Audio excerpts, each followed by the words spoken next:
all your stuff. What can figure it out?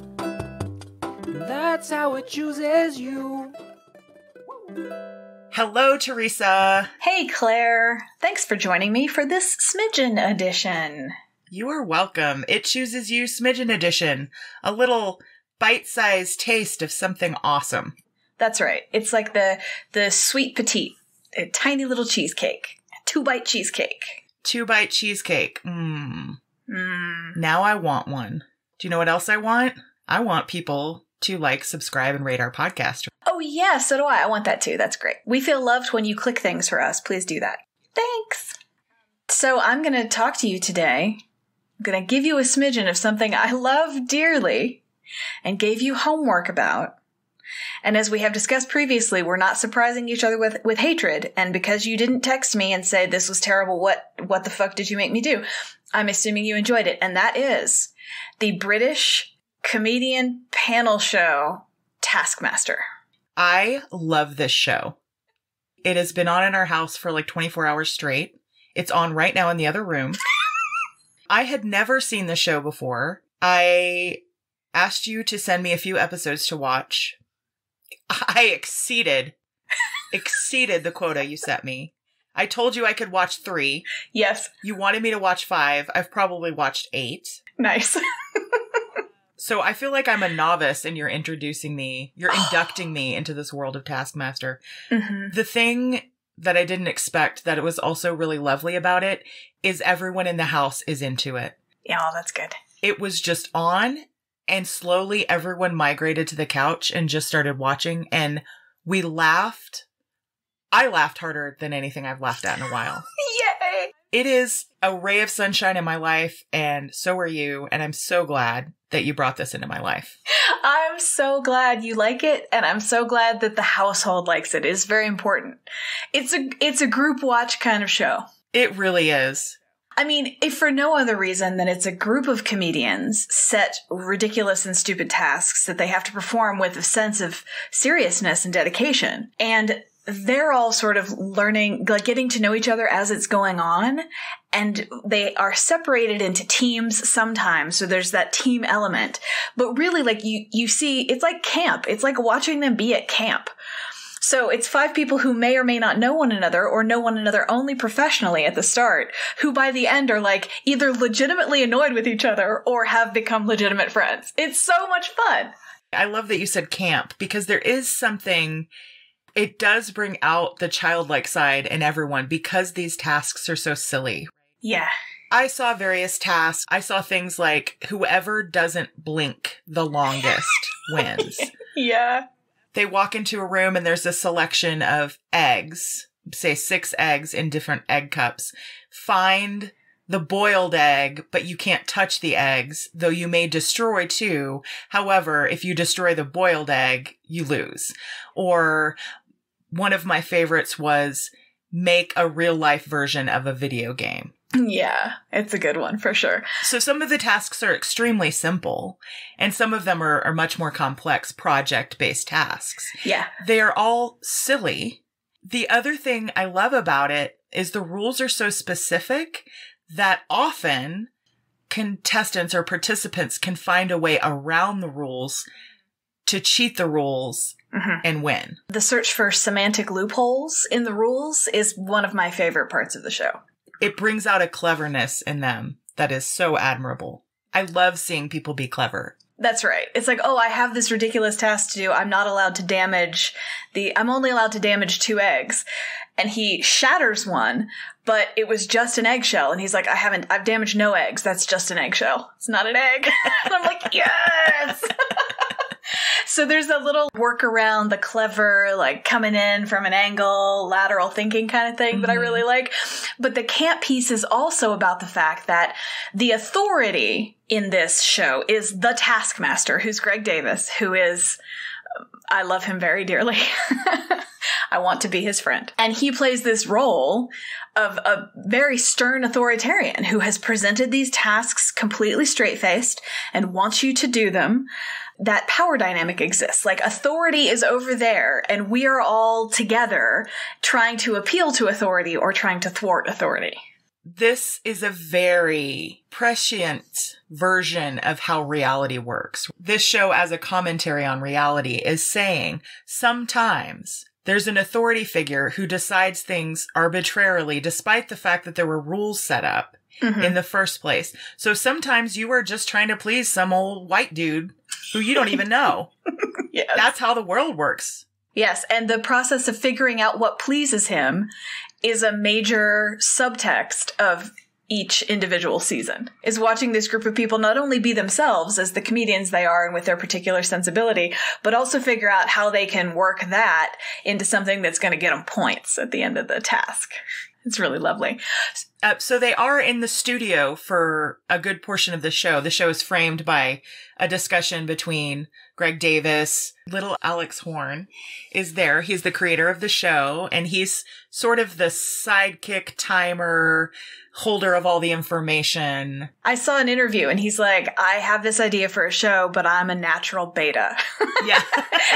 So I needed someone to be the Taskmaster.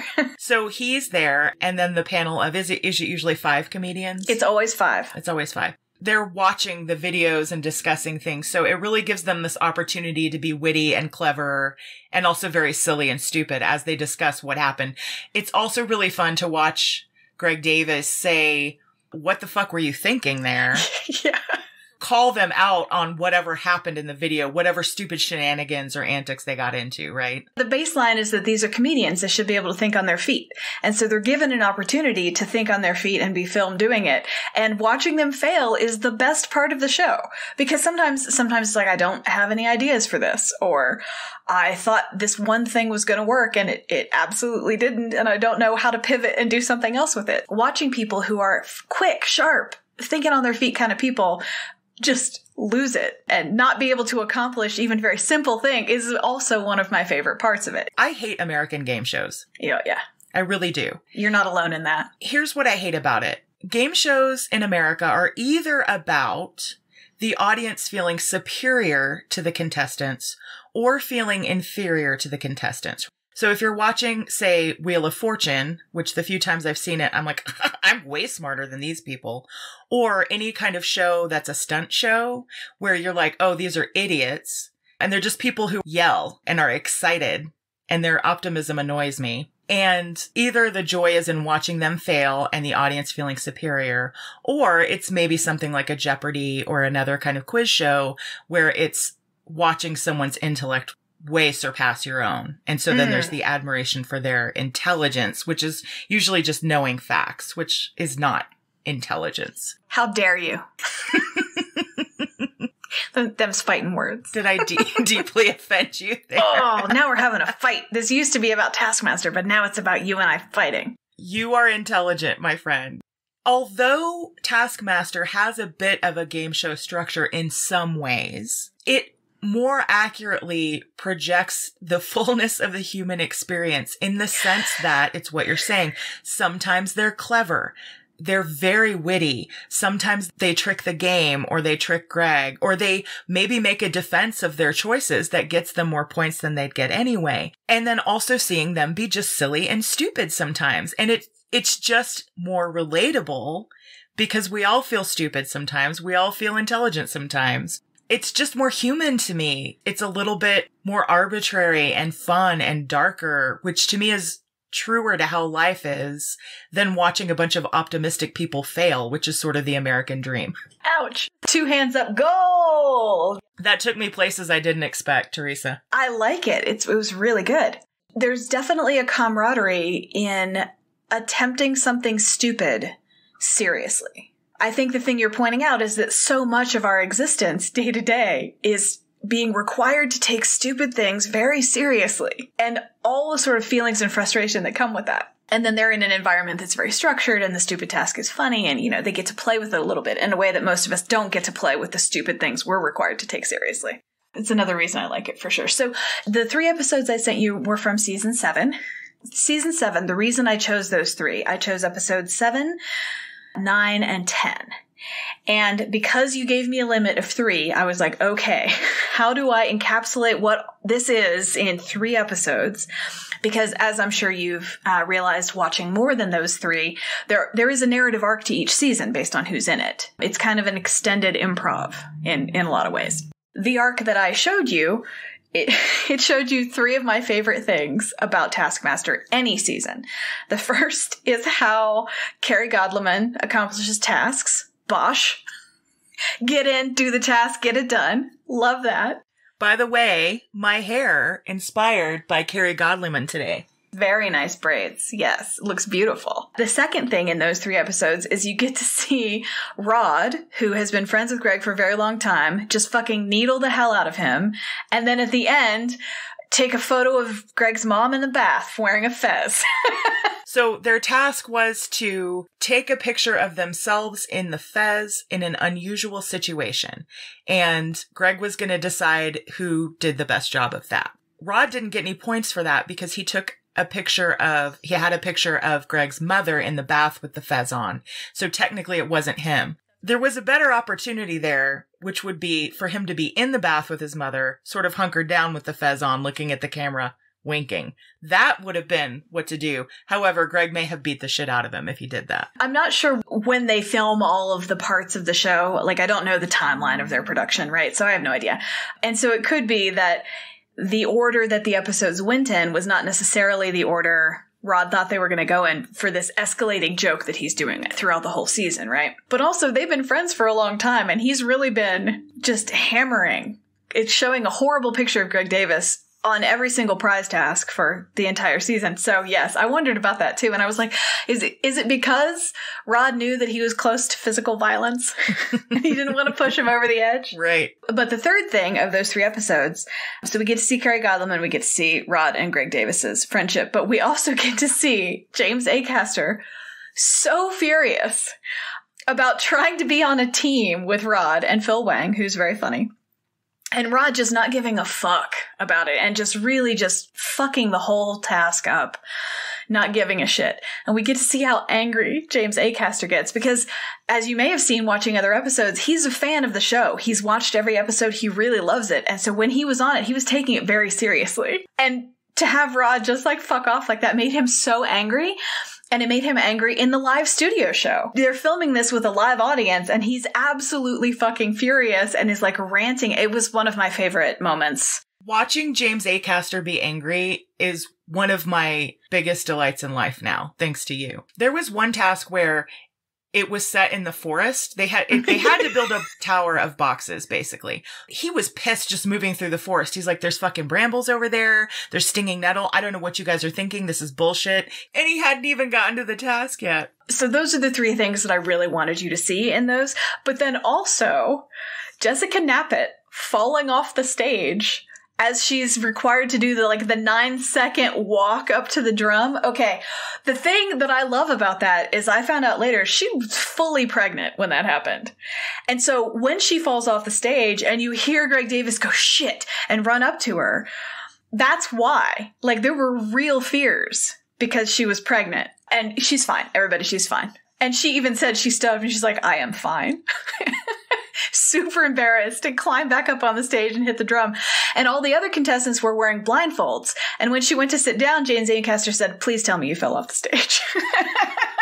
So you mentioned the contestants having an arc as being part of what makes a good season. I've only watched season 7, as we said. So what to you makes for a good season or makes for a good group in a season? What are the characteristics that drive a successful Taskmaster season? Yeah, I like it the best when we see natural rivalries and natural affinities come out. I don't know what season it is, but it's a season with Aisling Bea and Bob Mortimer and Mark Watson and Nish Kumar and Sally Phillips. So those are the 5 comedians in that series. We see Mark Watson and Nish Kumar become friends over the course of the thing because they're both kind of shit at the tasks. And at one point, Nish is like, I'm increasingly able to see why they keep grouping us together for these. And Mark is like, yes, exactly. For maximum humor. Maximum humor because we're both so bad at it. And then in one episode a little later, everyone else is disqualified for some reason and they aren't, and they grip each other and hug and they say, this is our moment. We're going to win this one. It was really just delightful. Right now watching series 7, I'm incredibly attached to this group. Mm-hmm. So I could see myself moving to a new season and initially being angry that there's a new group, but then eventually also loving that group. Which is also like camp. And this is the magic of the show, is that we are also at camp with these kids. And on the first day you meet them, you're like, who the fuck are these assholes? I like my crew from last year better. Right. But then after an episode, you're like, okay, these guys are my friends too. Camp's not going to be this bad this year. I think it's going to be a good lesson in letting go for me, Teresa, is what I'm saying. Once again, you're forcing me to grow, damn it. It's so uncomfortable. I'm really glad you like it. I'm glad the household likes it. There are 10 series available, and series 11 is coming in just a few weeks. The trailers are up. God bless them. They've put them all on YouTube. Ugh. Get yourself an ad blocker, because that's a pain. They've put more advertisements in it now. YouTube is doing that thing. They're all available on YouTube. The last one they filmed is the COVID season, and everyone is socially distanced on stage, and half the tasks have them close together before lockdown, and half of them have them very far apart after lockdown, so that's a fun cultural moment. I'm very much looking forward to talking about it with you as you watch your way through former seasons. And if you'll tell me which one you're watching, I will rewatch them so that we can talk about them in greater detail. It's a deal. Thank you so much for introducing Taskmaster into my life, Teresa. You are welcome. Please, everyone, go watch it. It is delightful. You will not be disappointed. Thank you so much for listening. This has been It Chooses You. And we will see you soon. Yay. Yay. Bye-bye. Goodbye. Testing. Great. Thank you for listening to It Chooses You. Your hosts are Teresa Sparks and Claire Patton. Our theme song is by Bobby Dart.